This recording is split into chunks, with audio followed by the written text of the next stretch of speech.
know, California is mired in the grips of the worst drought in the state's history.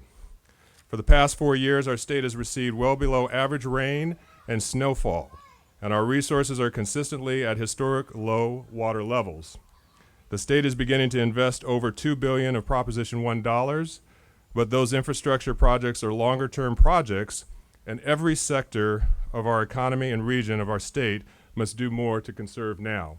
This briefing is designed to provide you and your family with helpful tools and actions that you can take immediately to conserve water. Well, we're here in Pasadena at Kidspace Museum, and this was an opportunity to bring the community together to talk about issues of drought in California and what individuals can do and families can do to make a difference. Certainly the state is making a big difference in the passage of Prop 1. We talked about that. We brought the scientists from JPL. We brought leadership from the State Water Board and others in the city of Pasadena to talk about the impact on a micro and a macro level. We want you to look at how much people are using, and the folks that are using less because they have taken up conservation upon themselves over the prior years will not need to do as much, and those that have not done as much will need to do more. So it's the things you've been hearing about for the last year. Don't hose your sidewalk. Your sidewalk doesn't need to be that clean. Don't allow runoff to occur while you're irrigating your landscape. You can adjust your sprinkler heads. You can change the timing on your controllers. There's a lot of things that you can do. The City Council adopted the Level 1 shortage plan, which started 3-day-a-week watering in summer and 1-day-a-week in winter.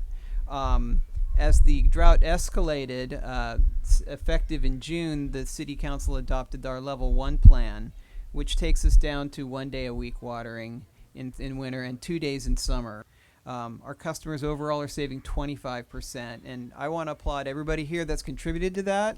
It's our customers that do this. It's not Pasadena Water and Power. I think what people took away from it was the opportunity to see how they could make a difference by making cutbacks in the usage of water in their home, how they can make a difference in terms of water collection at the curb and also in the backyard, and how they can make a difference by also just being smart about how they use water and how they work within the cities that they live in, and certainly the 41st Assembly District and the cities that are taking a leadership role in informing the community on how to be water wise. And so it was a great opportunity to share information, receive questions, and be able to just bring knowledge and information to the citizenry of this community. If you took all the water on the planet and put it in just one ball, it would be the size of that one big droplet.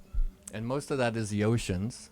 And then there's a next smaller ball that has just the fresh water in it. And then there's a really tiny one, which is the water that really we consume and use. It's the ones that's in lakes and the soil and the groundwater. And that's the amount of water that we really care about, what this event is sort of about. And maybe some of you had a chance to talk to Susan at the booth here at NASA and discuss the GRACE satellite. I think GRACE is one of the most, and I'd almost say the most exciting satellite mission, Earth satellite mission that NASA has ever put up and JPL has put up.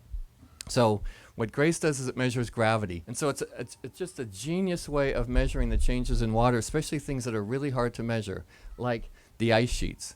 So GRACE is an awesome weighing machine for the ice sheets, for example, in Greenland or Antarctica. Well, you know, it's always fascinating to me when JPL, NASA comes out to any event. You know, they bring sort of this high level of science and technology that gives us an understanding not only about what's going on in the universe, as we all see on the evening news about probes going out into the furthest part of the universe, but also how to turn that technology back on our planet and start to look at areas where the snow cap is deficient underground, and what's happening in terms of the water table and the types of things that they were using on Mars, they're also now using on our planet.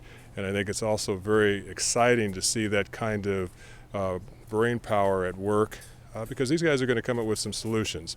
But at the end of the day, we still need it to rain.